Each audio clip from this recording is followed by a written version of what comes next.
Asia Tenggara, Indonesia, Malaysia, itu sebenarnya sama, monolitik. Jadi kita sekarang sedang belajar untuk melihat Islam yang berbeda.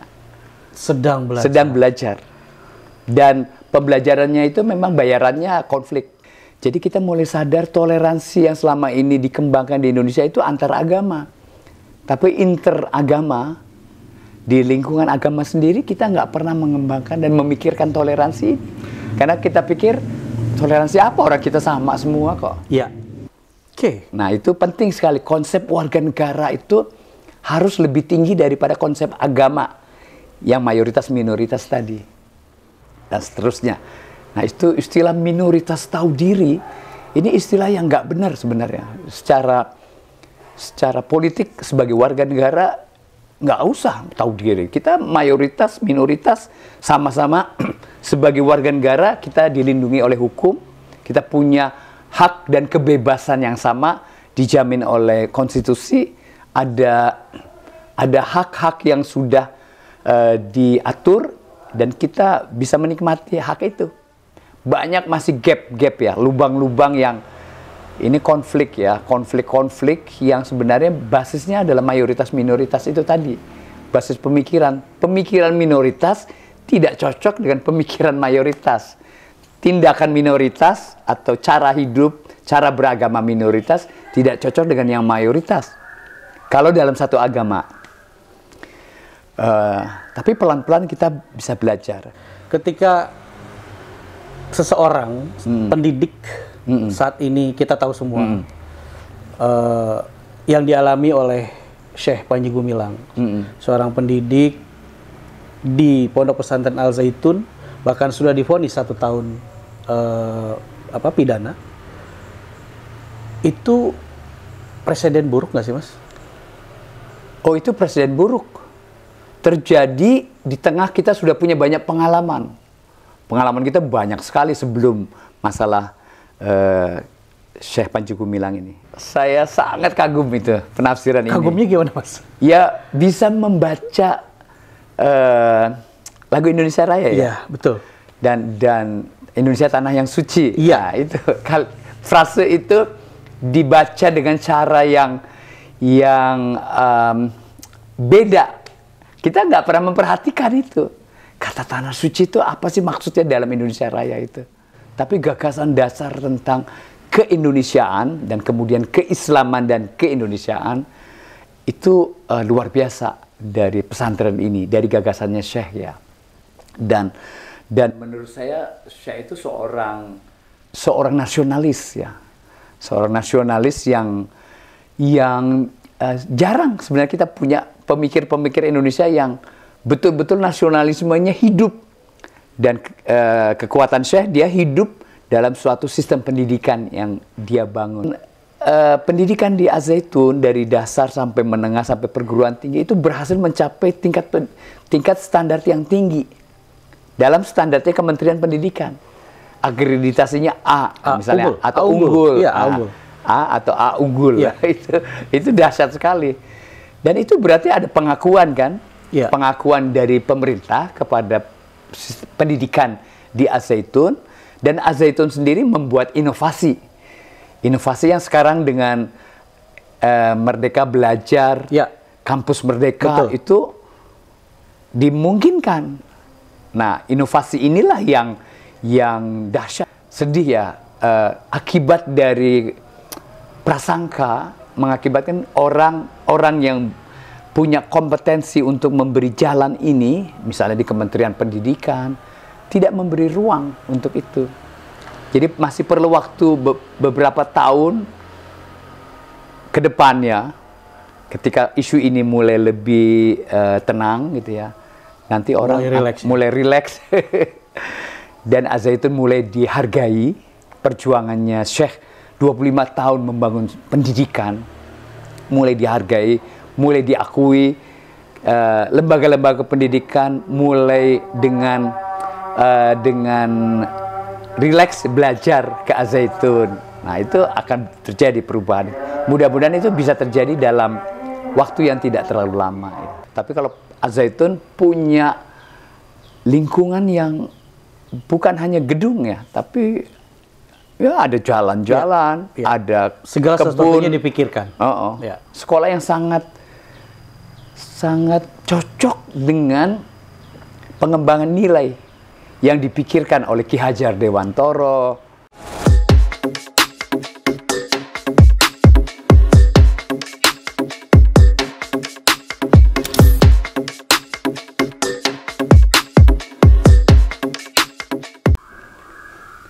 Assalamualaikum warahmatullahi wabarakatuh. Sehat semuanya ya. Log is Files jauh-jauh ke tempat Mas Budi Munawar Rohman, dan saya yakin Anda pasti mengenal beliau. Assalamualaikum Mas. Waalaikumsalam. Sehat ya? Ya, beginilah lagi flu-flu perubahan cuaca. Gitu ya.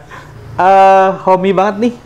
Kita langsung seperti betah di sini.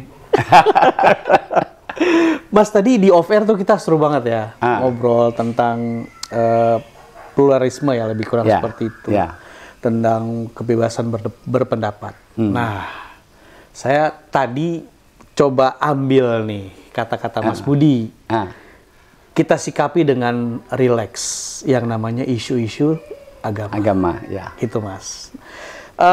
Saya mau nanya untuk kita biar nanti ke belakangnya lebih seru lagi, agak serius nih Mas. Yang ini agak serius. Wah, serius ya. Mas, Islam tuh boleh beda nggak sih?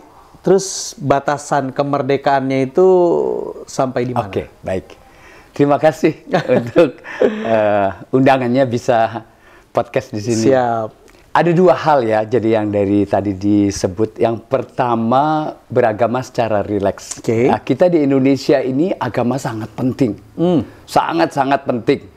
Segala sesuatu tuh harus dilihat dari sudut pandang agama bagaimana.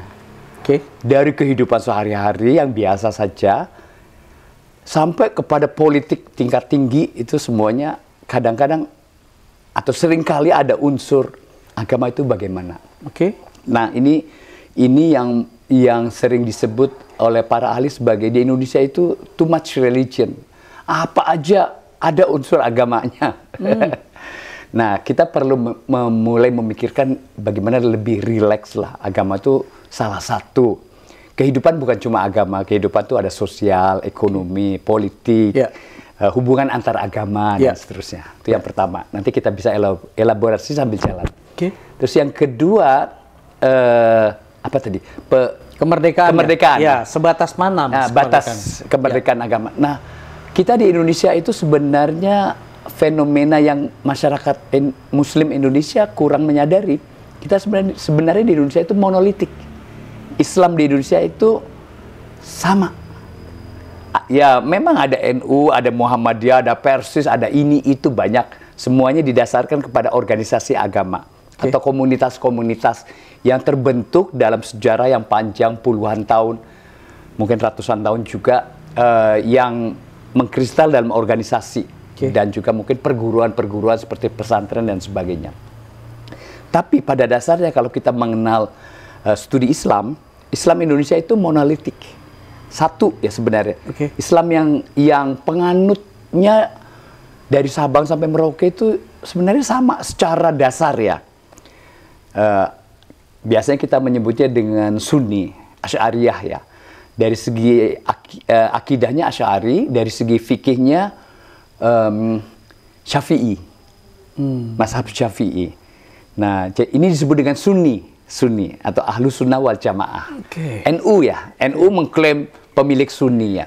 Tapi Muhammadiyah sebenarnya Sunni yang sudah sedikit dipikirkan ulang begitu ya. Tapi ya tetap dasarnya Sunni, nggak ada perbedaan dari segi yang paling fundamental dalam akidah, mungkin syariah juga, atau bahkan akidah dan syariah. Nah, jadi di Indonesia kita belum banyak mengenal adanya tanda petik jenis Islam yang lain. Ketika kita mulai melihat ada jenis Islam yang lain masuk ke Indonesia, kita kaget. Kita kaget. Pertama kali kita kaget itu awal tahun 2000. Ketika setelah revolusi Islam Iran. Ada Imam Khomeini di sana, ada Syiah di sana. Kemudian Imam Khomeini membangun suatu politik dunia melawan Saudi Arabia kan, kita tahu itu. Dan mereka juga mulai memikirkan ekspor Islam ya. Kalau selama ini ekspor Islam dari Saudi memberi fasilitas banyak sekali Islam di Indonesia dan di tempat lain di dunia. Nah, ketika Syiah mulai ada di Indonesia, kita mulai kaget. Ada toh Islam yang lain. Prakteknya agak beda, perayaan-perayaan agamanya beda, dan seterusnya. Bersama dengan itu muncul Ahmadiyah, Jemaat Islam Ahmadiyah, yang kita juga kaget, ternyata kok ada Islam yang lain, yang isunya mereka punya nabi sendiri, dan seterusnya. Padahal Ahmadiyah di Indonesia sudah sejak awal kemerdekaan sudah ada, mereka punya akte yang secara hukum legal di Indonesia. Nah, dan seterusnya. Nah, dari situ kemudian kita sekarang mulai sadar, ada macam-macam Islam. Yang di Indonesia itu kita cuma mengenal Sunni. Ahlussunnah wal Jamaah dengan sedikit varian-varian yang hanya sedikit saja perbedaan kecil-kecil ya. NU Muhammadiyah itu yang paling sering disebut-sebut. Tapi perbedaan NU Muhammadiyah paling dalam soal kunut, dalam soal salat tarawih misalnya kalau sekarang. Dan soal-soal yang lainnya, azan waktu Jumat dan sebagainya. Nah, jadi kita sekarang mulai lihat ada Islam yang lainnya. Yang sebenarnya kita di Indonesia juga cukup beragam, tapi kita tidak menyadarinya. Adanya tarekat-tarekatnya beda-beda, dan seterusnya.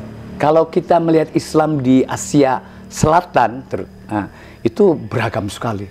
Di sana ada Sunni, tentu ada mazhabnya di sana, Hanafi, kemudian ada Syiah yang besar, ada Ahmadiyah, ada tarekat-tarekat Sufi yang kuat sekali pengaruhnya, dan seterusnya. Kemudian ada kelompok-kelompok yang lebih ekstrim ya, yang sekarang memunculkan macam-macam konflik di Asia Selatan, yang perkembangannya nanti di Afghanistan, Taliban, macam-macam. Asia Tenggara, Indonesia, Malaysia, itu sebenarnya sama, monolitik. Jadi kita sekarang sedang belajar untuk melihat Islam yang berbeda. Sedang belajar. Dan pembelajarannya itu memang bayarannya konflik. Awalnya konflik dengan Ahmadiyah, menimbulkan korban. Konflik dengan Syiah, Ahmadiyah ini di banyak tempat di Indonesia, paling besar tentu di mana ya, Ahmadiyah. Ada kasus di Manislor, ada kasus di Parung, kalau ada kasus di Mataram ya. Iya, betul. Nah, kalau Syiah di Madura itu Sampang. Betul, di Sampang. Dan dua masalah ini, penduduk yang diungsikan ditaruh di tempat pengungsian, dan sampai sekarang mereka belum dapat kepastian, belum bisa kembali ke tempatnya, ke tanah yang mereka punya gitu. Pelan-pelan masih sedang diusahakan, tapi udah terlalu lama. Lebih dari 10 tahun, itu udah lama sekali, 10 tahun dalam pengungsian di gor gitu, atau di flat-flat yang disediakan di Sidoarjo untuk Syiah, di gor untuk Ahmadiyah yang di Lombok ya. Di Lombok. Nah, kita masih sedang belajar. Sedang belajar dan terperangah kali ya. Sempat terperangah berarti kan? Sempat kaget. Dan kekagetannya saat itu. Ya, ini kok Islamnya beda. Berarti dia Islam menyimpang. Bukan yang benar. Karena yang langsung. Langsung ngejudge. Yang benar Islam kita dong. Kan Islam kita sama di mana-mana. 200 juta orang Islam Indonesia ya begini. Dan itu berseru, semuanya sama bahwa Islam kita begini dong gitu. Iya. Saat itu. Itu disikapi dengan pandangan, misalnya mayoritas organisasi Islam. Pandangan NU terhadap Ahmadiyah, Muhammadiyah terhadap Ahmadiyah, MUI, kemudian MUI yang mau memayungi semua organisasi Islam terhadap Ahmadiyah, sama. Ahmadiyah itu sesat lah, kira-kira gampangannya begitu. Itu dulu ya, itu tahun-tahun 2000-an awal. Sekarang kita semakin mulai menyadari keragaman dan mulai bisa bertoleransi. Nah, ini pentingnya. Bertoleransi, ya sudah terjadi perubahan-perubahan yang mudah-mudahan semakin baik. Jadi kita mulai sadar toleransi yang selama ini dikembangkan di Indonesia itu antar agama. Tapi interagama, di lingkungan agama sendiri kita nggak pernah mengembangkan dan memikirkan toleransi. Karena kita pikir toleransi apa, orang kita sama semua kok. Ya, interagama dikembangkan dalam hal toleransi. Dan di situ ada kegagalan. Bagaimana Mas Budi menanggapi? Ada tantangan lah, bukan kegagalan. Oke, tantangan. Kita sedang berusaha untuk mengatasi atau bagaimana tantangan ini betul-betul bisa kita hadapi dengan baik ya. Oke. Dengan baik sebagai masyarakat yang terbuka, sebagai masyarakat yang demokratis. Itu klaim-klaim kita kan. Sebagai bangsa Indonesia punya komunitas muslim terbesar di dunia. Muslimnya beda dengan muslim di Arab, dengan muslim di Asia Selatan yang lebih ekstrim. Kita muslim yang moderat. Nah, itu tantangan kita dengan moderatisme Islam, moderatisme beragama di Indonesia, harusnya kita bisa menerima siapapun yang berbeda. Ketika tadi menjadi tantangan, kemudian kalau di Indonesia tuh kayaknya senang banget nyebut minoritas dan mayoritas. Bahkan di internal agama sendiri itu ada minoritas dan mayoritas. Iya. Cocok nggak sih, Mas? Iya. Istilah minoritas dan mayoritas itu cocok kalau angka. Angka. Ya benar dong.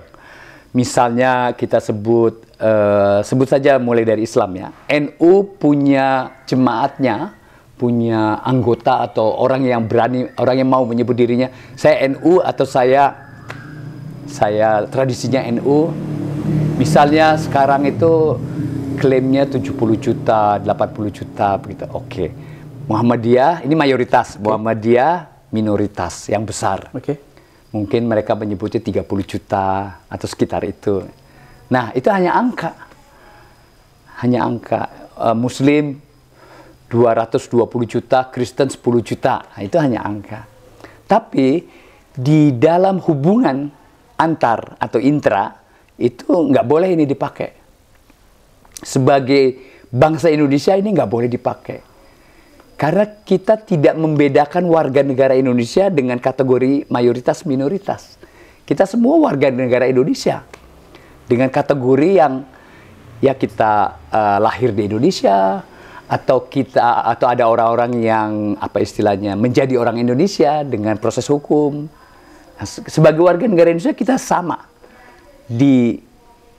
secara hukum ya. Nah, itu penting sekali. Konsep warga negara itu harus lebih tinggi daripada konsep agama yang mayoritas minoritas tadi. Konsep mayoritas minoritas dan kebebasan berpendapat, kemerdekaan berpendapat, kira-kira kapan ya Mas ya itu bisa terwujud?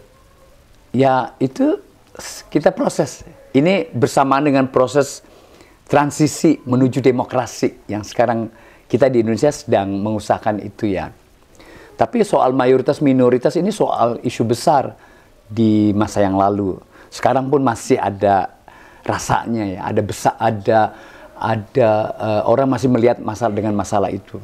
Sehingga kemudian di kalangan minoritas ada kesadaran yang tidak benar sebagai warga negara Indonesia. Tapi itu kesadaran yang penting buat mereka supaya bisa survive. Nah, istilah yang mereka pakai itu minoritas tahu diri. Jadi misalnya saya minoritas. Sebagai minoritas, hidup saya sudah diatur, dipikirkan oleh mayoritas. Saya nggak setuju dengan itu, tapi kalau saya nyatakan dan saya melawan ketidaksetujuan itu, saya akan bermasalah. Nah, sejauh saya bisa tahu diri, menyesuaikan kemauan mayoritas, oke lah. Yang penting saya masih bisa hidup di Indonesia, hidup dengan bebas ya, bisa menjalankan apa yang saya percaya. Menjalankan ibadah menurut saya, menjalankan semua hal ajaran agama saya, dan seterusnya. Nah, itu istilah minoritas tahu diri, ini istilah yang nggak benar sebenarnya. Secara politik sebagai warga negara, nggak usah tahu diri. Kita mayoritas, minoritas, sama-sama sebagai warga negara kita dilindungi oleh hukum. Kita punya hak dan kebebasan yang sama dijamin oleh konstitusi, ada hak-hak yang sudah diatur dan kita bisa menikmati hak itu. Misalnya hak kebebasan berbicara salah satunya. Tapi semua hak yang lain, hak yang paling dasar ya hak hidup. Nggak boleh lagi ada orang yang karena berbeda kemudian diusir dari kampungnya. Itu kan terjadi ya di awal reformasi ketika kita masih belajar. Tapi sekarang nggak boleh lagi terjadi hal seperti itu. Oke. Kata-kata nggak boleh itu segelintir orang kah? Kata tidak boleh ini adalah konstitusi. Penafsiran terhadap konstitusi. Dan ini sudah disepakati lah. Saya kira para bapak bangsa, ibu bangsa kita sudah memikirkan soal itu. Indonesia yang majemuk, dan sangat majemuk kan Indonesia. Itu sangat dikagumi di dunia karena Indonesia ini luar biasa. Dari segi budaya, dari segi ras ya. Kemudian dari segi agama, bahasa, semuanya bahkan alam ya sangat plural ya, sangat majemuk ya. Dan kita terus-menerus harus punya kemampuan mengelola kemajemukan ini. Kadang-kadang gagal ya, ada macam-macam hal yang terjadi di Indonesia. Tapi kita kembali lagi ke apa istilahnya ya, basic rule-nya yang kita sudah punya ya, dan para pendiri bangsa ini luar biasa, mereka sudah memikirkan soal ini. Jadi ini yang kita perlu hidupkan terus dan kembangkan, karena pemikiran sosial politik di era sekarang sudah jauh lebih mendalam daripada di misalnya zaman awal kemerdekaan. Tapi fondasi dasarnya sebenarnya sudah sangat kuat, sangat luar biasa. Sekarang kita cuma bisa mengembangkan dan bagaimana menjadikan apa yang dipikirkan oleh para bapak dan ibu bangsa kita, para pendiri republik ini bisa menjadi kenyataan. Misalnya salah satunya dalam hubungan antar agama yang baik, begitulah. Dan kita semakin banyak belajar dari pengalaman sehingga kita sekarang sebenarnya ada dalam situasi yang mungkin terbaik. Tapi itu belum cukup. Banyak masih gap-gap ya, lubang-lubang yang ini konflik ya, konflik-konflik yang sebenarnya basisnya adalah mayoritas-minoritas itu tadi. Basis pemikiran minoritas tidak cocok dengan pemikiran mayoritas. Tindakan minoritas atau cara hidup, cara beragama minoritas tidak cocok dengan yang mayoritas. Kalau dalam satu agama. Tapi pelan-pelan kita bisa belajar. Misalnya contoh ya yang sebentar lagi kita akan lihat. Ada kelompok tarekat dari daerah tertentu di Indonesia yang mengatakan kita akan Idul Fitri, 1 Syawal itu jatuh pada tanggal 9. Sementara kita kebanyakan di Indonesia sudah mulai sepakat karena ya berdasarkan ilmu yang dipakai di NU, di Muhammadiyah, tanggal 10 itu lebih pasti sudah lebih jelas ya. Walaupun nanti kita harus menunggu sidang isbat itu, tapi tanggal 10 udah lebih pasti. Ada kelompok tarekat yang bilang tanggal 9. Nah, harusnya kita bertenggang rasa aja. Oh ya, mereka punya komunitasnya sendiri. Mereka sudah memikirkan. Dan ya, mereka menjalankannya, ya silakanlah. Kita respect aja. Nggak perlu kita, kita kuyo-kuyo, kita bully gitu ya.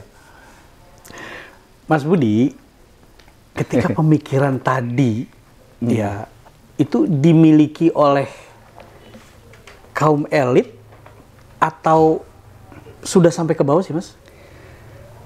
Pada isu yang masih kontroversial, elit belum bisa diterima oleh sebagian elit yang lain. Mungkin elit yang mayoritas, elit minoritas tadi yang punya pemikiran progresif di masyarakat umum masih belum bisa diterima.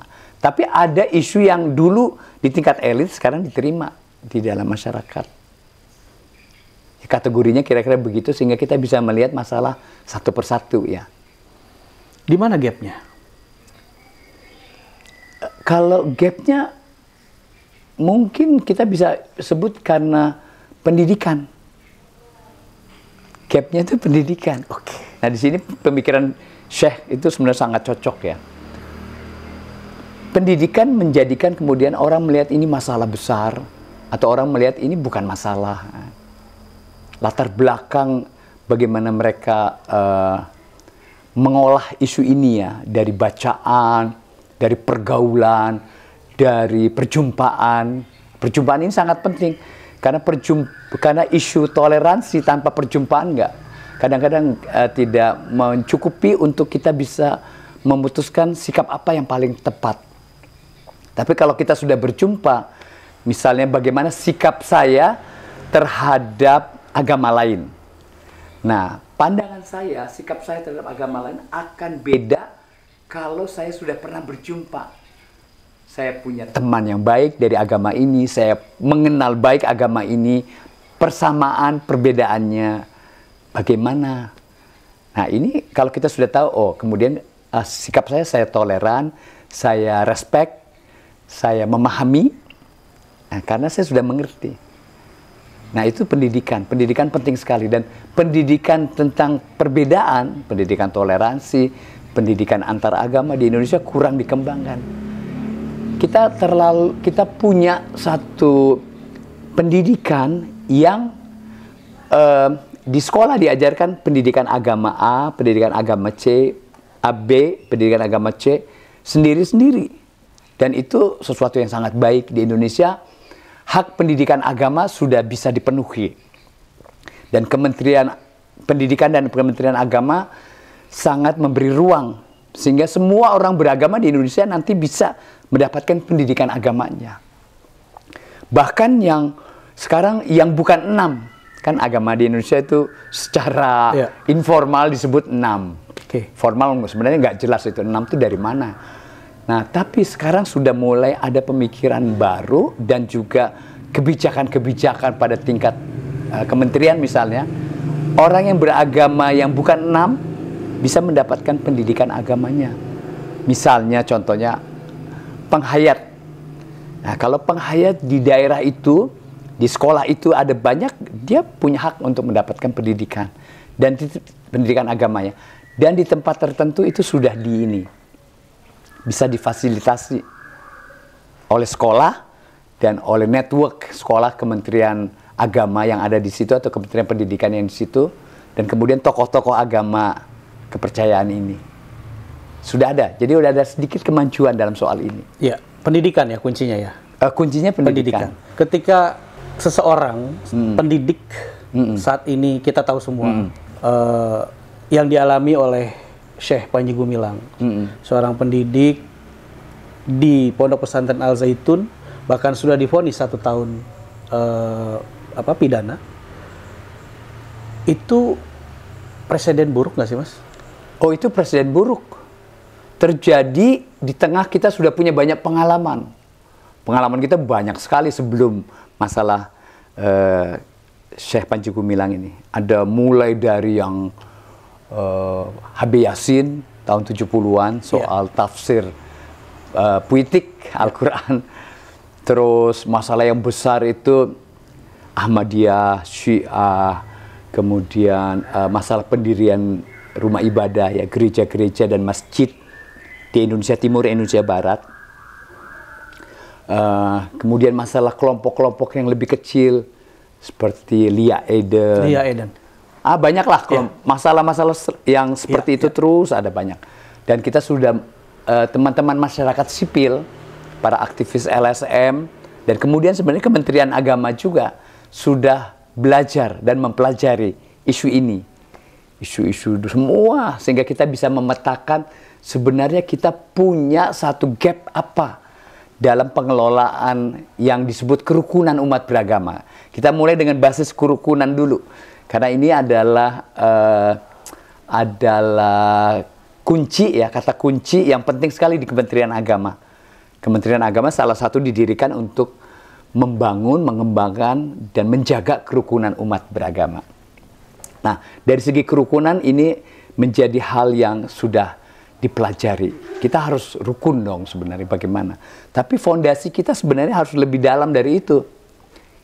Nah, istilah yang dipakai oleh teman-teman itu adalah kebebasan beragama. Kebebasan beragama. Kerukunan harus didasarkan pada kebebasan beragama. Nah, selama ini kerukunan didasarkan pada mayoritas minoritas. Selama ini. Frame-nya beda ya? Frame-nya beda. Okay. Tapi Kementerian Agama sudah mulai menyadari juga soal-soal yang diadvokasi selama 10 tahun, 15 tahun terakhir ini. Dan sekarang kata kebebasan beragama kata yang bagus di Indonesia. Dulu kata yang buruk itu, kata yang kita nggak akan diskusikan. Kementerian Agama agak resisten kalau kita mulai diskusikan dengan mereka. Pentingnya membangun kebebasan beragama di Indonesia. Karena buat mereka kerukunan, bukan kebebasan. Kalau kebebasan bebas tanpa batas. Di mana batasnya kebebasan? Orang bebas. Padahal nggak begitu. Kebebasan beragama ya ada batasnya. Kita nggak boleh melanggar kebebasan beragama orang lain. Kebebasan beragama, kebebasan mengekspresikan cara beragama, ya. Itu sama apa enggak? Iya, sama. Sama. Nah, itu satu dimensi. Satu dimensi. Dimensi yang lebih eksternal. Oke. Tapi yang internal itu lebih nggak kelihatan. Pikiran, suara hati saya, pilihan-pilihan subjektif saya sebagai iman saya, itu nggak kelihatan. Itu namanya nanti forum internum yang di dalam, forum eksternum yang di luar. Pendirian rumah ibadah itu juga bisa dilihat dari dua. Forum internumnya, kita punya hak kebebasan untuk beribadah. Tapi ketika saya mengekspresikannya, saya mau ibadah di rumah ibadah saya. Saya perlu punya bangunan yang disebut rumah ibadah. Nah, ketika saya membangun rumah ibadah, itu forum eksternum. Yang di dalamnya ada hak saya untuk mendirikan rumah ibadah sehingga saya bisa beribadah. Tapi ada juga hak orang lain. Nah, misalnya kalau bikin rumah ibadah yang bisa menimbulkan kemacetan, soal parkir, nah, itu harus dikelola aja lah. Dikelola secara sosial, secara bersama. Nah, sekarang orang mencampur adukan itu. Sehingga kemudian, karena mayoritas minoritas, cara pandangnya, kita mulai berpikir, loh ini kok rumah ibadah lagi dari agama ini? Ini udah terlalu banyak. Sementara kalau agamanya sendiri berkembang, rumah ibadahnya nggak ada masalah. Karena mayoritas nggak ada masalah, nggak ada yang mempersoalkan. Nah, begitu minoritas mendirikan rumah ibadah, persoalkan, mestinya cukup lah. Ini udah 10 kok di kota kecil ini. Jangan ditambah lagi. Macam-macam yang kemudian ada isu. Nah, itu dampak dari pendekatan mayoritas minoritas. Tapi kalau pendekatan kebebasan beragama ya kita harus bicarakan. Mengapa perlu lagi? Mungkin ada persoalan. Mereka punya jemaat lebih banyak. Mereka nggak bisa lagi mengelola padahal rumah ibadahnya sudah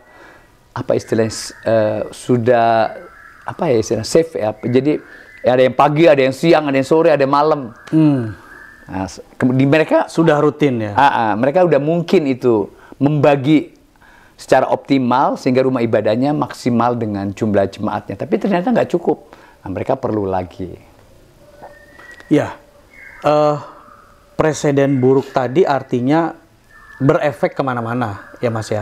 Yang soal Syekh Panji Gumilang yang sampai saat ini, dan tim kami pernah membaca kutipan dari Mas Budi ya. Gimana sih gitu loh? Apa yang akan dikatakan oleh pihak lain ketika ada pendidik dipersekusi seperti ini? Pendidik yang memang punya pondok pesantren terbesar gitu. Ya, itu kan merupakan sebuah contoh yang harusnya sudah tidak pernah terjadi. Oke. Nah, ketika itu terjadi, yang harus diurai itu bagian mana, Mas? Yang harus diurai harusnya mulai dari kita memahami dulu. Memahami. Proses yang biasa kita sebut secara populer tabayun ya. Tabayun. Itu di awal-awal masalah Syekh Panji Gumilang itu nggak terjadi, nggak dilakukan. Yang terjadi itu prasangka. Prasangka mulai dari ya MUI, tokoh-tokoh agama lokal, sampai pemerintah daerah. Ngeker dari jauh ya? Iya, dari jauh. Terus pakai informasi yang tidak benar dari masa lalu. Nggak pernah. Ya itu tabayun, itu sebenarnya silaturahim saja dan lihat, bicara bersama. Kenapa ini, kenapa begini, kenapa begitu. Sampai kemudian bisa mengerti, memahami. Di situ dasar untuk toleransi kan memahami. Nah ini nggak terjadi. Dan tentu saja ada masalah yang besar yang ya melatar belakangi ini. Pasti ya. Mungkin politik ya, mungkin mau pemilu. Biasalah, menjelang pemilu selalu ada persoalan-persoalan terkait dengan minoritas ya. Oke. Artinya kalau Mas Budi sendiri dengan gagasannya Syekh Panji Gumilang, haji, terus soal haji yang bagaimana? Haji yang dikatakan sebenarnya sudah diklirkan pada saat di proses pengadilan itu bahwa tanah suci, bahasa tanah suci. Okay, yeah. Terus dikaitkan dengan Indonesia Raya 3 stanza, gitu kan. Terus ada itu lagi saya sangat kagum itu penafsiran ini. Kagumnya gimana, Mas? Ya bisa membaca lagu Indonesia Raya ya. Iya, betul. Dan Indonesia Tanah yang Suci. Iya. Nah, itu frase itu dibaca dengan cara yang beda. Kita nggak pernah memperhatikan itu. Kata tanah suci itu apa sih maksudnya dalam Indonesia Raya itu. Tapi Syekh bisa menafsirkan bahwa Indonesia ini tanah yang suci. Memahami maksudnya? Iya, memahami bahwa memahami. Memahami. Indonesia ini tanah yang suci. Dari sudut pandang sebenarnya kita sebagai warga negara Indonesia yang sekarang mengakui Indonesia itu daerahnya ini. Sabang sampai Merauke. Dan ini selalu kita sebut dalam nyanyian, dalam lagu Indonesia Raya yang itu adalah komitmen kita ya. Visi kita tentang Indonesia kan ada dalam lagu Indonesia Raya. Ini tanah yang suci. Betul. Itu jadi kontroversi. Jadi kontroversi. Terus gagasan khotib wanita walaupun baru dilontarkan. Termasuk tadi mazhab. Ya kan? Mazhab. Pernah disebut mazhab Bung Karno gitu kan. Nah, ketika gagasan-gagasan tersebut, Mas Budi melihatnya gagasan Syekh Panji Gumilang tuh baru atau memang sudah ada, sekarang ingin di reminder lagi lah buat kita semua. Waktu saya ke sana yang pertama, tahun berapa ya, 2010, 11 gitu. Dan kemudian yang terakhir sebelum pengadilan atau apa istilahnya. Nah itu saya melihat ada konsistensi ya dari pesantren Az-Zaitun ini. Pertama soal keindonesiaannya, bagaimana pesantren ini ingin muncul sebagai pesantren yang sangat Indonesia, tidak merasa perlu menonjolkan terlalu over acting ya. Ini Islam gitu. Tapi ini Indonesia. Kebangsaannya ya? Kebangsaan. Dan dengan moto toleransi di depan pintu gerbang. Sebagai pusat toleransi. Pusat toleransi. Dan seterusnya lah, ada banyak simbol-simbol yang bisa menjelaskan soal ini di dalam pesantren.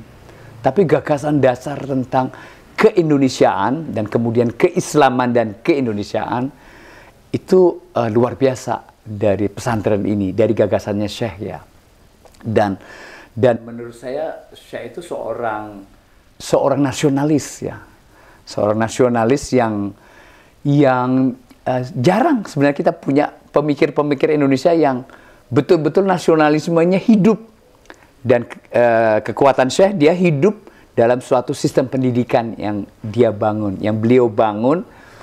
Dan beliau kembangkan terus. Berapa sekarang sudah tuh usia pesantren ini? 25 tahun. Nah, 25 tahun. Dalam 25 tahun perkembangannya banyak sekali. Banyak sekali. Dan sekarang kita sebenarnya punya satu model pendidikan atau sistem pendidikan dasar sampai perguruan tinggi yang bisa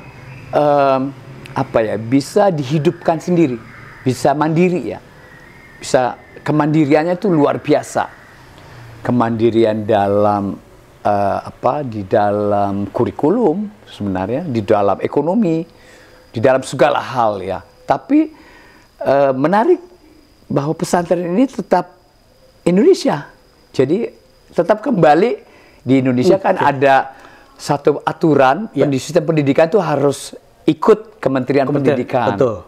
Nanti ada akreditasi dan sebagainya. Pesantren ini walaupun punya pemikiran sendiri, kadang-kadang yang berbeda, mungkin kalau orang mengerti bisa lihat ini lebih progresif. Nah, itu satu hal, nanti akan dikembangkan, tapi fondasinya ikut pendidikan Indonesia. Nah, itu menarik sekali. Dan pendidikan di Al-Zaitun dari dasar sampai menengah sampai perguruan tinggi itu berhasil mencapai tingkat standar yang tinggi. Dalam standarnya Kementerian Pendidikan, akreditasinya A misalnya, unggul. atau unggul, unggul. A atau A unggul, itu dahsyat sekali. Dan itu berarti ada pengakuan kan, pengakuan dari pemerintah kepada pendidikan di Al-Zaitun, dan Al-Zaitun sendiri membuat inovasi yang sekarang dengan Merdeka Belajar, Kampus Merdeka, itu dimungkinkan. Nah, inovasi inilah yang dahsyat dari Al-Zaitun ya. Inovasi di mana ada entrepreneurship di dalamnya. Ada ruang-ruang di mana mahasiswa itu bisa mengembangkan diri lebih lanjut ya. Terutama dalam ekonomi. Itu dahsyat sekali ya. Pesantren yang sangat mandiri, punya bukan hanya punya pertanian, punya peternakan, tapi punya lembaga risetnya untuk pertanian dan peternakan. Lembaga riset yang nanti saya yakin ketika universitasnya bisa berkembang dengan fakultas-fakultas sainsnya, itu akan berkembang itu. Karena ada laboratoriumnya. Tapi karena prasangka ini, kemudian universitas ini tidak bisa berkembang. Karena tidak pernah bisa diizinkan. Itu saya sedih waktu mendengarkan itu. Nggak bisa diizinkan untuk mempunyai fakultas di luar fakultas agama Islam. Fakultas agama Islam sudah lama kan ada, jadi terus aja begitu. Tapi fakultas yang baru yang sekarang sudah sangat mungkin dibandingkan dengan banyak kampus-kampus baru bikin fakultas pertanian misalnya, fakultas peternakan atau fakultas teknik. Al-Zaitun sangat mumpuni, punya laboratoriumnya, punya hal yang sudah dilakukan. Nah, ini yang sedih ya, akibat dari prasangka mengakibatkan orang yang punya kompetensi untuk memberi jalan ini, misalnya di Kementerian Pendidikan, tidak memberi ruang untuk itu. Jadi masih perlu waktu beberapa tahun ke depannya, ketika isu ini mulai lebih tenang gitu ya, nanti orang mulai rileks dan Al-Zaitun mulai dihargai perjuangannya Syekh 25 tahun membangun pendidikan, mulai dihargai, mulai diakui, lembaga-lembaga pendidikan mulai dengan rileks belajar ke Al-Zaitun.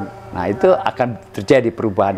Mudah-mudahan itu bisa terjadi dalam waktu yang tidak terlalu lama. Ketika persekusi dan kriminalisasi itu sudah terjadi, terus Al-Zaitun yang memang punya visi misi bagus untuk bangsa Indonesia, layak nggak sih sebenarnya? Layak apa? Untuk dipersekusi atau dikriminalisasi? Oh, kalau persekusi atau kriminalisasi seperti yang sekarang terjadi, itu sebenarnya satu kesalahan besar ya. Kesalahan besar ya dari lembaga-lembaga yang bisa melakukan ini ya. Apakah kepolisian, misalnya mulai dari kepolisian yang nanti melakukan penuntutan umum dan seterusnya ya. Kemudian pengadilan dan seterusnya. Nah, kesalahannya itu terletak dari mereka tidak melihat masalah ini sebagai masalah yang sebenarnya masalah yang ada dalam masyarakat sipil. kebetulan mayoritas punya pandangan A misalnya, kepolisian ketika ada pelaporan, kan basis kepolisian selalu laporan untuk soal termasuk soal kriminal, kecuali kalau kepolisiannya sudah tahu dan dia langsung bisa. Tapi kalau ada laporan pasti akan di follow up. Nah, laporan ini ada laporan kemudian di follow up. Nah, ketika memfollow up itu harusnya polisi juga sudah tahu bahwa ini isu apa, perlu di follow up atau enggak. Itu udah bagian dari sehari-hari kepolisian, karena kalau semua laporan ditanggapi ya kewalahan lah pasti polisi. Ada laporan hanya perselisihan di rumah tangga misalnya. Seberapa banyak juga sih personil polisi kan gitu ya. Nah, jadi itu dalam isu yang ini harusnya polisi sudah punya wawasan. Nah, sayangnya di Indonesia kepolisian dan sebenarnya juga banyak lembaga pemerintah tidak punya wawasan yang cukup untuk isu kebebasan beragama. Bahwa setiap orang punya hak kebebasan beragama. Mulai dari pemikiran sampai kepada mungkin perilakunya, prakteknya. Apa yang mau dilakukan dari pikiran itu. Nah, kita nggak terlatih karena isu kebebasan beragama di Indonesia tidak berkembang dan tidak dikembangkan. Kita tidak ada pelajaran yang terkait dengan kebebasan beragama di sekolah. Misalnya mulai dari sekolah ya. Di sekolah pun pelajaran yang terkait dengan kita harus menghormati agama lain itu nggak ada. Nggak terlalu kuat. Kadang-kadang gurunya akan mengatakan, walaupun diam-diam ya, tapi dia sering mengatakan dengan bisik-bisik ya, sebenarnya agama yang paling benar itu agama kita. Agama lain, agama itu teman-teman kalian itu sesat. Ya. Dia mau menunjuk agama yang minoritas misalnya di sekolah atau di daerah ya. Dan juga sebaliknya, yang minoritas juga bisa begitu. Agama itu sesat. Agama kita yang paling benar. Nah, paham eksklusivisme itu menjadi paham kehidupan beragama di Indonesia yang sangat kuat ya. Untungnya eksklusif kita itu masih moderat. Nah, kata moderat yang menjadi kata kunci dan sangat sekarang dikembangkan besar-besaran di Kementerian Agama sejak akhir dari jabatannya Pak Lukman Hakim, dan terutama sekarang moderasi dalam beragama. Sebenarnya kita melakukan moderasi dalam beragama yang moderat dalam satu atmosfer keberagaman yang eksklusif. Jadi pada dasarnya sebenarnya orang Indonesia beragamanya itu eksklusif. Atau kalau saya mau pakai istilah lain, konservatif ya. Itu istilah lain aja, tapi eksklusif. Dan Kementerian Agama pandangannya sudah jauh satu tingkat lebih maju dari ini. Kita harusnya beragama dan mengembangkan moderasi beragama dengan keberagaman yang inklusif, yang tidak konservatif, yang lebih terbuka, lebih bisa mengerti. Tadi istilah mutual understanding, mutual respect, saling memahami, saling menghormati. Nah, sudah di level itu, di tingkat elit Kementerian Agama. Dan Kementerian Agama sekarang sedang, salah satu bagian dari proyek mereka adalah paham ini harus dimengerti oleh semua aparat pemerintah, oleh semua ASN lah, kementerian-kementerian. Nah, mereka punya program ini. Nah, jadi sayangnya ketika masalah Syekh Panji Gumilang ini, ya kepolisian masih belum bisa melihat persoalan ini dari kacamata inklusif, moderat. Ya, itu sebabnya mereka memfollow up karena ini MUI.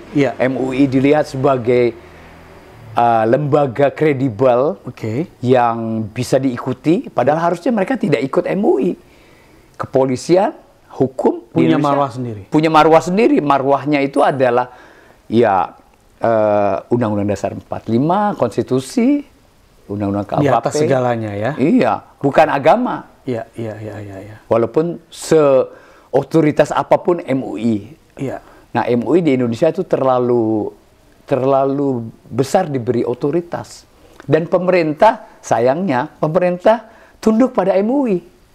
Itu sudah mulai dari SBY sebenarnya, masa SBY. Okay. Pak Jokowi itu hanya melanjutkan SBY. Tapi dulu-dulunya pemerintah dengan MUI nggak selalu sejalan.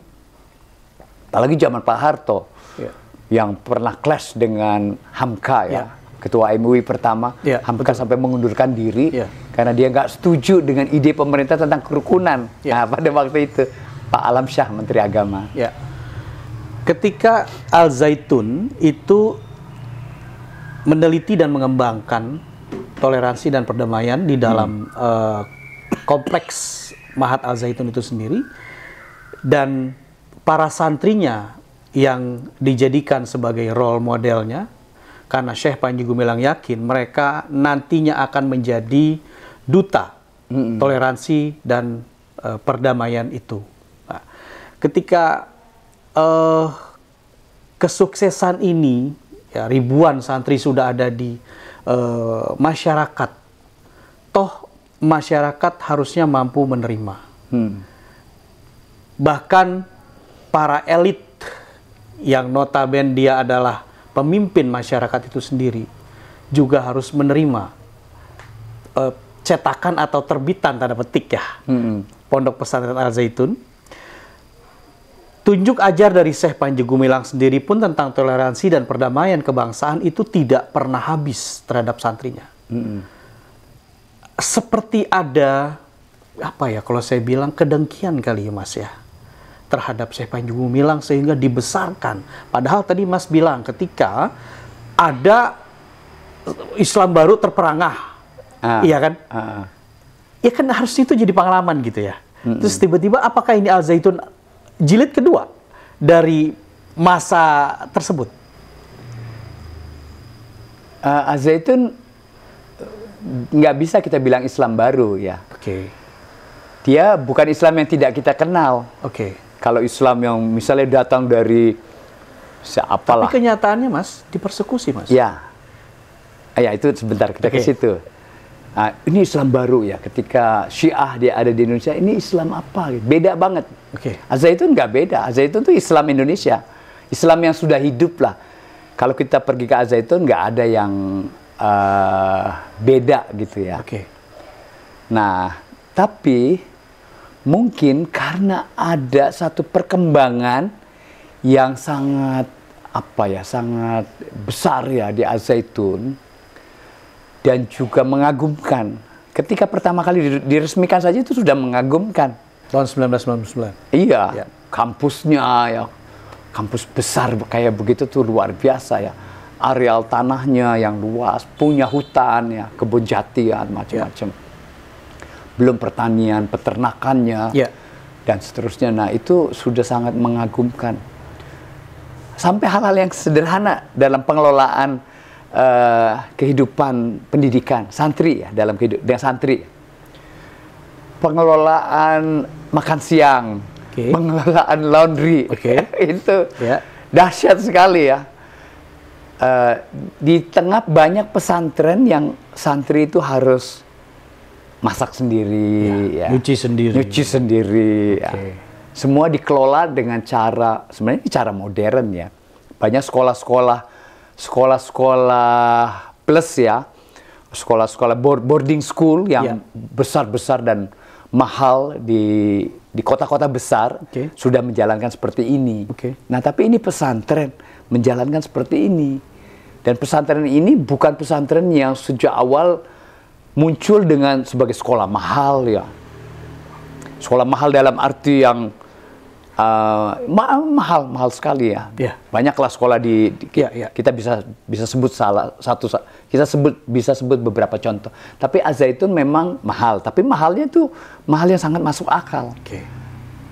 Masih ingat saya itu dulu membayar kuliah dengan jati atau apa gitu ya. Sapi, ayam begitu-begitu lah. Cara yang unik sekali ya. Tapi nanti dikonversi ke situ. Nah, tapi semua kalau dalam hitungan ya sangat masuk akal. Dan sekolah ini benar-benar sebenarnya memberi banyak subsidi dengan fasilitas yang sama dari Az-Zaitun dengan sekolah plus ya boarding school. Misal dulu mereka menyebut sekolah internasional. Sebenarnya banyak hal yang mereka dapatkan di Az-Zaitun. Tapi sebenarnya kalau dia sekolah di sekolah ini, sekolah internasional ini mahal sekali. Nah, tapi di Az-Zaitun jauh lebih murah, tapi yang didapatnya, pendidikannya maupun fasilitas bersekolahnya itu sama atau lebih baik bahkan. Karena ada lingkungannya. Ada lingkungannya yang kalau sekolah-sekolah hanya di dalam bangunan itu, bangunannya juga besar ya. Tapi kalau Az-Zaitun punya lingkungan yang bukan hanya gedung ya, tapi ya ada jalan-jalan, ada segala kebun. Sesuatunya dipikirkan. Sekolah yang sangat cocok dengan pengembangan nilai yang dipikirkan oleh Ki Hajar Dewantoro atau sekolah-sekolah yang sekarang banyak muncul di dunia lain ya, di tempat lain ya. Di Indonesia belum banyak. Nah, Az-Zaitun ini contoh yang sangat bagus. Sekolah alam lah, contohnya kecil-kecilan teman-teman kita aktivis bikin sekolah alam. Tapi Az-Zaitun ini sekolah alam yang dahsyat sekali, yang nggak ada bandingannya di Indonesia. Tapi kalau di luar negeri ada bandingannya. Inspiring banget berarti. Sangat inspiratif ya. Oke. Kemandirian intelektual dan kemandirian finansial itu sudah terbentuk di Al-Zaitun.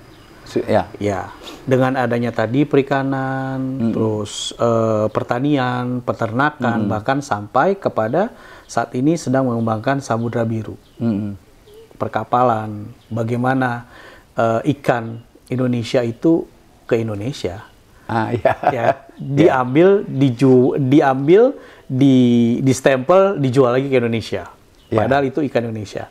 Itu kan hal-hal yang mungkin sedikit orang yang mampu memikirkan itu. Ya. Terus Mas Budi melihatnya Al-Zaitun ini akan jadi role model nggak sih nantinya? Al-Zaitun itu akan menjadi pusat nggak sih nantinya? Ya. Saya yakin akan jadi pusat.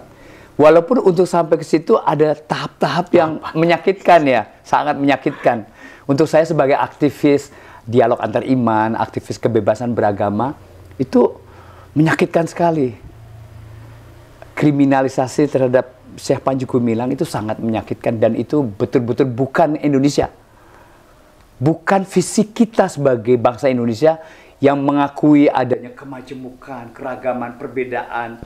Dan ini harus dikelola dengan Bhinneka Tunggal Ika. Gitu. Kita punya filsafat yang kadang-kadang melambung tinggi, tapi dalam prakteknya gapnya besar sekali. Kita belum bisa mempraktikkan filsafat-filsafat yang sering dibicarakan kalau bicara Pancasila dan sebagainya. Nah, jadi walaupun menyakitkan, tapi saya yakin ke depan akan ke sana. Jadi nanti ketika ini mulai terlewati, masalah Syekh sudah selesai, dan nanti kan nggak ada lagi orang akan menuntut ini, menuntut itu dengan isu yang sama ya, isu ini. Sudah selesai semuanya. Nah, itu mungkin Az-Zaitun akan lebih bisa lebih bebas ya. Lebih bebas dalam mengembangkan diri. Seperti sekarang, misalnya contoh kasus yang lainnya. Ahmadiyah sekarang di Indonesia bisa lebih hidup. Ahmadiyah yang tahun 2005 difatwa MUI sebagai sesat. Kemudian pada tahun sekitar itu juga ada penyerangan terhadap banyak kasus ya. Mulai dari sebelumnya kasus di Parung, dan kemudian banyak kasus-kasus di tempat-tempat yang besar seperti di Lombok atau yang kecil-kecil di banyak kabupaten. Sekarang Ahmadiyah setelah reda kasus ini, dan kita punya politik yang lebih kondusif. Nah, politik di zaman Jokowi kan sebenarnya di tahun-tahun yang lalu ya kondusif lah. Kita nggak lagi menjadikan agama sebagai hal yang semuanya harus ada agama. Kita bersyukur pemilu sekarang isu agamanya berkurang, sangat berkurang dibandingkan 2019, apalagi dibandingkan Pilkada Jakarta 2017. Isu identitas sudah hampir. Isu identitas yang kita bayangkan, banyak aktivis masyarakat sipil membayangkan nanti kita akan muncul lagi isu identitas. Pak Jokowi juga memberikan arahan supaya nggak ada lagi isu identitas. Kita bisa ternyata. Isunya isu lain ya, isu lain. Nah, jadi ada perkembangan, kalau ada perkembangan politik yang sangat bagus seperti ini, itu akan kondusif. Sehingga kemudian Al-Zaitun menjadi lebih bisa bebas ya, mengembangkan diri, mengembangkan inovasi-inovasinya. Salah satu yang saya kagumi dari Syekh itu inovasi. Inovasi, ini ciri khas pesantren sebenarnya, inovasi dan kemandirian ya. Itu gontor banget, tapi sebenarnya ini pesantren banget ya, pesantren secara umum ya.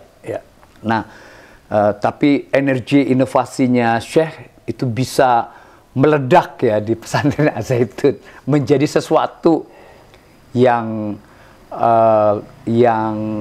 sesuatu yang dahsyat, yang besar, yang punya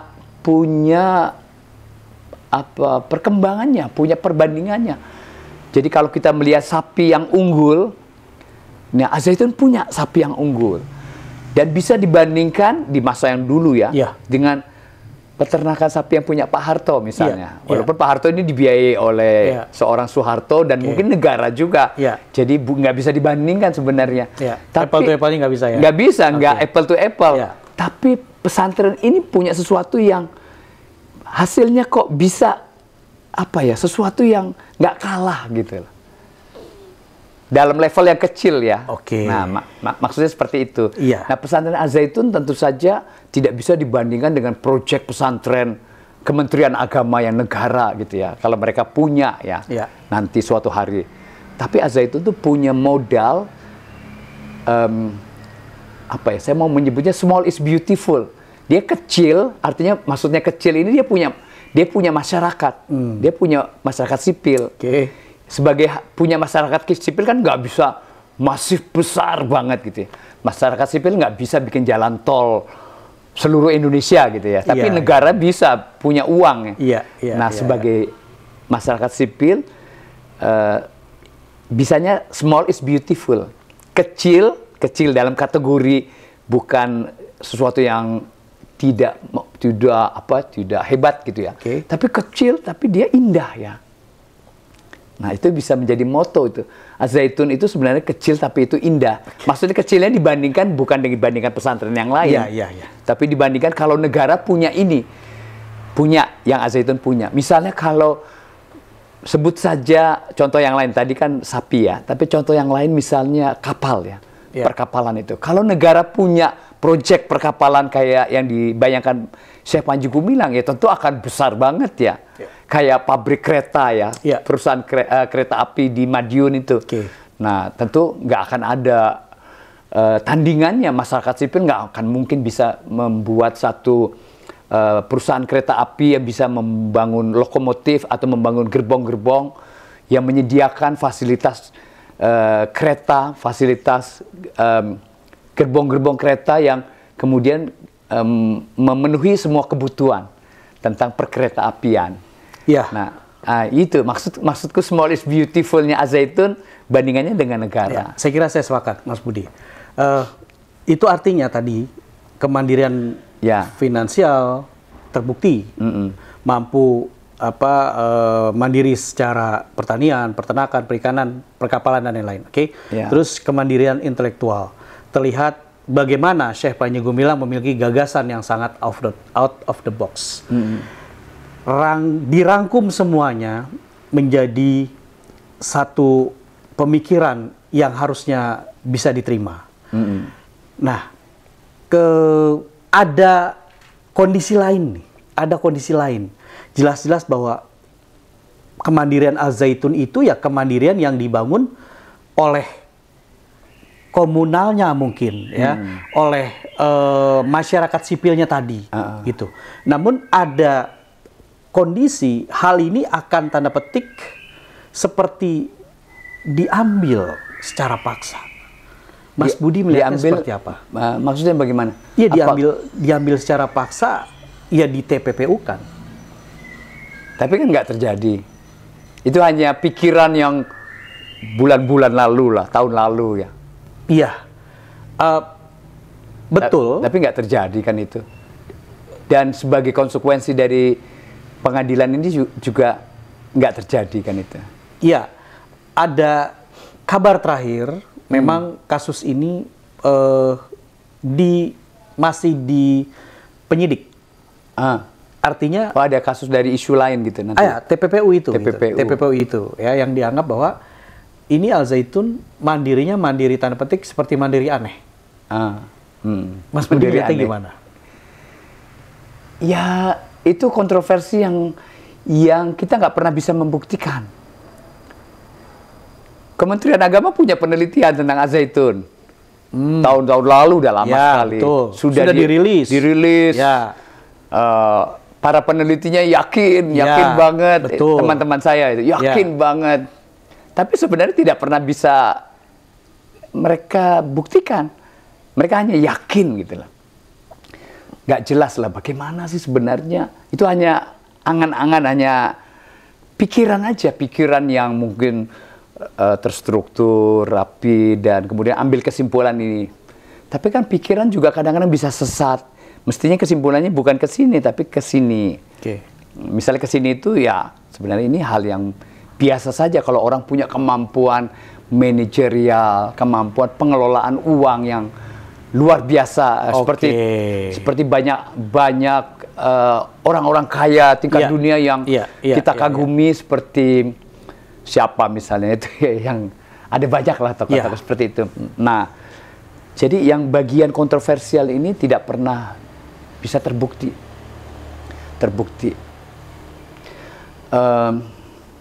Pak Mahfud MD, menteri dulu ya, itu juga ngomongin ini kan di awal-awal, dan waktu itu kami ya dari teman-teman itu sebenarnya resah kok Pak Mahfud ikut-ikutan ngomong bicara itu, dan kita audiensi. Nah, itu sebelum ketemu dengan Syekh ya, kita audiensi, kita ngomong apa sih sebenarnya yang terjadi. Tapi ini dalam situasi menjelang pemilu kan, jadi kita bisa mengerti lah. Nah, tapi isu ini kan memang belum jelas ya, belum jelas. Kita belum tahu kemana arahnya. Dan sampai sekarang masih, saya kurang tahu update ya, belum update. Tapi saya sekarang tuntutan untuk soal ini masih belum ini kan. Belum. Tuntutan yang kemarin masalah penodaan agama. Ya, walaupun sudah jadi tersangka untuk TPPU. Sudah terjadi tersangka. Gimana Mas Budi ngeliatnya? Ya, kita belum bisa menebak bagaimananya, tapi kita lihat dulu nanti perkembangannya. Tapi saya yakin kalau ngobrol dengan Syekh, Syekh menjelaskan bagaimana sebenarnya semua ini bisa terjadi. Ya saya percaya sama Syekh bahwa itu bisa dilewati. Nanti ketika ini bisa dilewati, nah ini tesis saya ya tentang Al Zaitun. Ketika masalah penodaan agama sudah bisa dilewati, nanti masalah TPPU. Soal keuangan ini ya, bagaimana keuangan dan masalah-masalah yang terkait sampai soal ya sebut saja tanda petik penyimpangan itu bisa diatasi. Nanti tesis saya nanti Al Zaitun akan bebas dari isu ini, isu yang selama ini orang-orang yang tidak suka atau orang-orang yang punya kepentingan tertentu menjadikan Al Zaitun sebagai isu politik. Nah, ketika ini bisa dilewati, Al Zaitun akan tumbuh secara mandiri, lebih kuat lagi nanti. Nah, ketika itu lebih kuat, nah saya kira Al Zaitun menjadi aset nasional. Bukan diambil yang tadi itu, tapi dia aset nasional dari masyarakat sipil yang kita pemerintah maupun bangsa Indonesia sangat bangga dengan Al Zaitun. Harusnya ya. Harusnya, dan mungkin akan begitu. Kemungkinan akan begitu. Iya, berarti Mas, kalau aku minta 3 pendapat tentang Syekh Panji Gumilang dan Al Zaitun, ini terakhir diskusi kita. Menurut Mas Budi, 3 kata yang tepat untuk Al Zaitun dan Syekh Panji Gumilang. 3 kata, ya Al Zaitun itu sebenarnya adalah pesantren model untuk Indonesia. Itu saya sudah sangat yakin sejak awal ke Al Zaitun. Karena Al Zaitun itu bisa mengelola pesantren sehingga tidak kalah dengan model sekolah terbaik di Indonesia. Sekolah ya, bukan pesantren. Kita mencoba membedakan sekolah, satu sistem yang modern ya, pesantren yang punya akar tradisi yang panjang di Indonesia. Nah, Al-Zaitun bisa muncul sebagai sebuah apa tadi saya sebut, sebagai sebuah role model untuk pesantren. Nanti kalau Al-Zaitun bisa menjadi pesantren, pesantren-pesantren lain akan lihat Al-Zaitun. Karena pesantren sekarang juga sedang berusaha untuk menjadi modern. Menjadi sekolah yang tidak kalah dengan sekolah-sekolah internasional atau sekolah nasional plus yang hebat-hebat yang ada di kota-kota besar seluruh Indonesia. Nah, pesantren mau muncul seperti itu dan kita sudah lihat ada beberapa pesantren yang bisa kecil-kecilan lah tanda petik bisa ya. Nah, tapi nanti ketika model ini jadi, Al-Zaitun itu punya hal yang komprehensif. Yang tidak semua pesantren yang sedang menjadi model itu bisa. Keterkaitan antara pendidikan, sosial, ekonomi, mungkin politik juga. Nah, ini yang kita bisa belajar dari Al-Zaitun, karena Al-Zaitun sudah belajar ini. Al-Zaitun tuh nggak tiba-tiba bisa memunculkan ini. Syekh adalah pembelajar yang sangat baik. Saya mengagumi Syekh melihat bagaimana dia bisa belajar. Mungkin sebelum pesantren ini muncul 25 tahun yang lalu, bagaimana dia bisa belajar pertanian, belajar peternakan, dan sebagainya kehutanan. Sekarang belajar soal perkapalan, blue economy. Blue economy ya. Itu blue economy itu gagasan yang dahsyat sekali, cocok di Indonesia. Jadi nanti biasanya selalu terjadi itu. Pemerintah belajar dari masyarakat sipil. Dan ini karena ini dibanggakan oleh pemerintah dan pemerintah kemudian memberikan dorongan supaya apa yang dia lihat tumbuh di masyarakat sipil bisa direplikasi. Dan pemerintah akan ikut dalam pembiayaan replikasi. Dan pemerintah punya banyak uang kan. Nah, replikasi ini akan terjadi. Nah, ini yang terjadi pada bidang-bidang lain ya. Banyak sekali bidang ya. Perbankan yang dari masyarakat sipil atau ide-ide lah, banyak ide-ide dari masyarakat sipil yang pemerintah akomodasi. Nah, saya yakin itu. Untuk pesantren, Al-Zaitun akan menjadi model. Yang kedua, Mas? Yang kedua. Al-Zaitun dan Syekh Panji Gumilang itu apa? Ya, kalau saya bicara Al-Zaitun berarti Syekh Panji Gumilang juga ya. Yang kedua, tadi yang pertama dalam soal pendidikan. Yang kedua tentu saja dalam soal kemandirian. Kemandirian. Kemandirian itu adalah ide yang sangat lekat pada pesantren. Kalau saya sebagai santri, ya, itu saya akan dapatkan itu kemandirian. Jangan tergantung pada orang lain, jangan terobsesi menjadi pegawai negeri. Nah. Jadi kemandirian itu sudah menjadi bagian dari pesantren.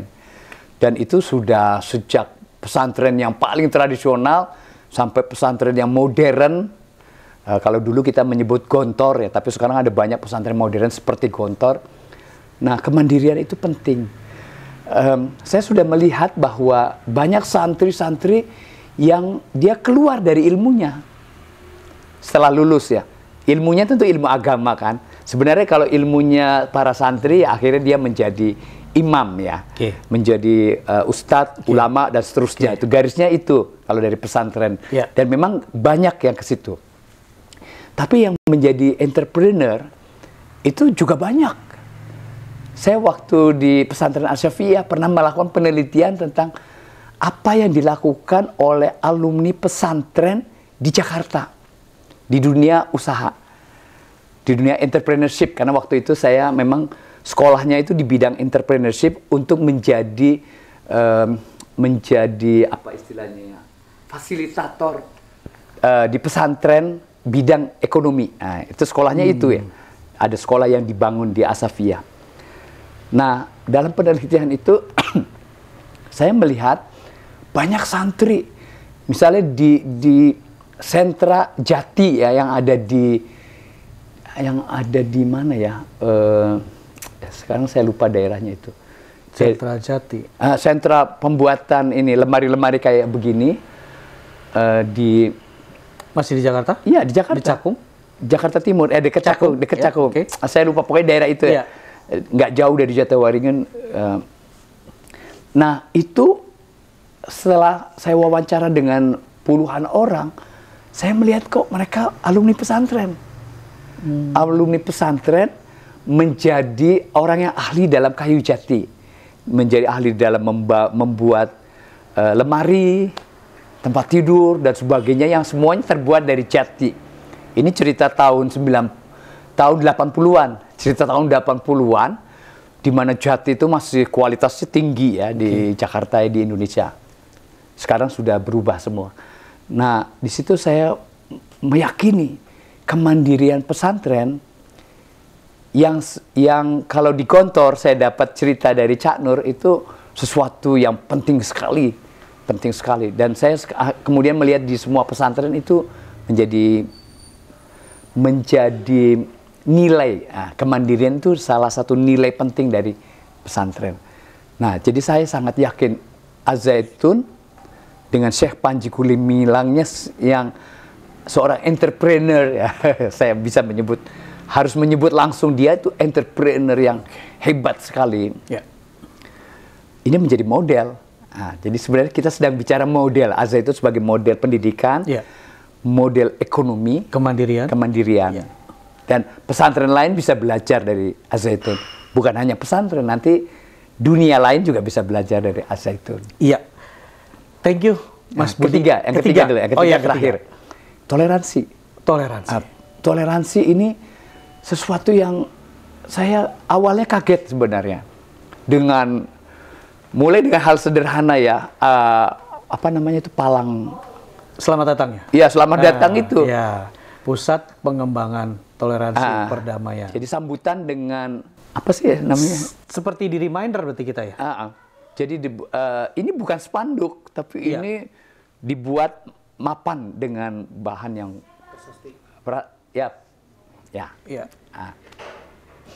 kebetulan tahun 2005-2006 saya mulai kerja dalam isu toleransi, dan banyak mitra-mitra itu pesantren, perguruan tinggi, sekolah Islam dan seterusnya. Waktu saya pertama datang ke situ, wah ini kok agak unik gitu ya. Mendeklar. Nah, itu uniknya sebenarnya mendeklar. Kalau berani mendeklar ya bahkan ya. Berani mendeklar. Kalau yang lain mungkin malu-malu dan kata toleransi menjadi kata kotor. Tabu ya pada tahun-tahun itu ya.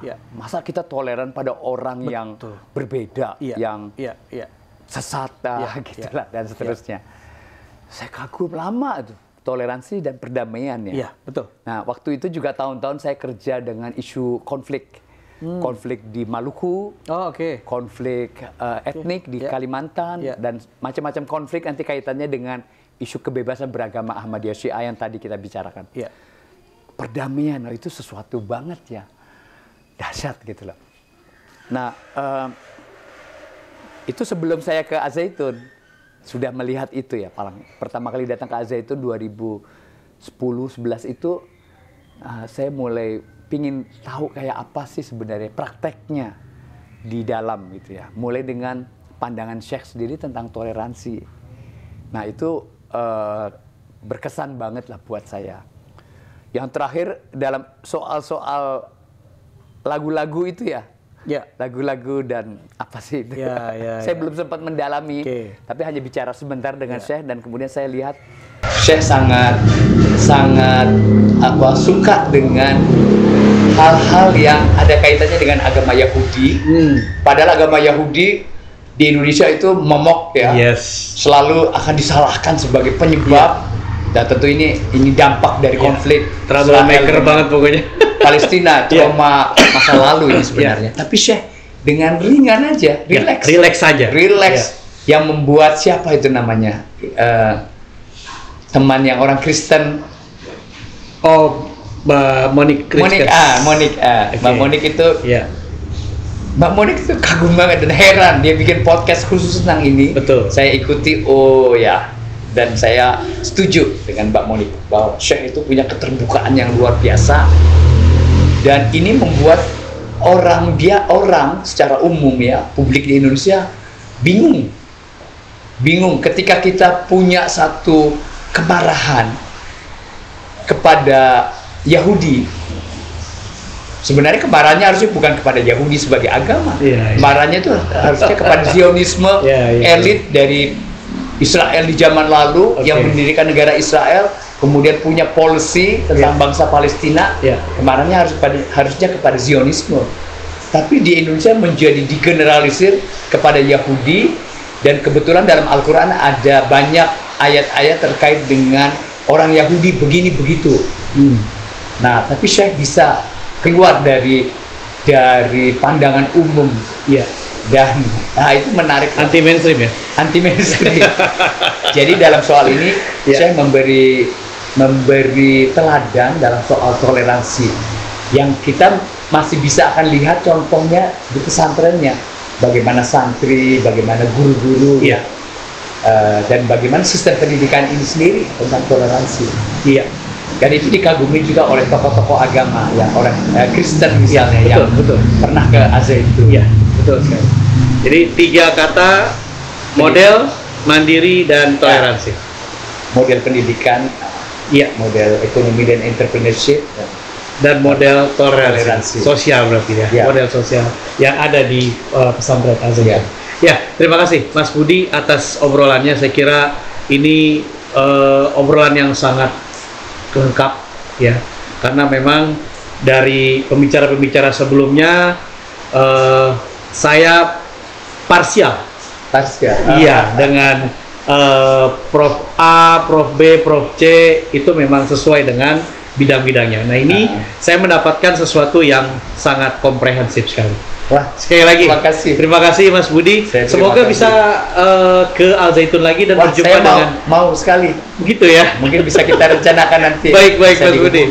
Ya, mudah-mudahan insyaallah kita bisa silaturahim bareng ke Mahat Al-Zaitun. Ya, insyaallah. Sekali lagi terima kasih Mas Budi ya. Terima kasih. Ya, sehat-sehat Mas Budi. Amin, sehat-sehat juga. Log is Files, Log News TV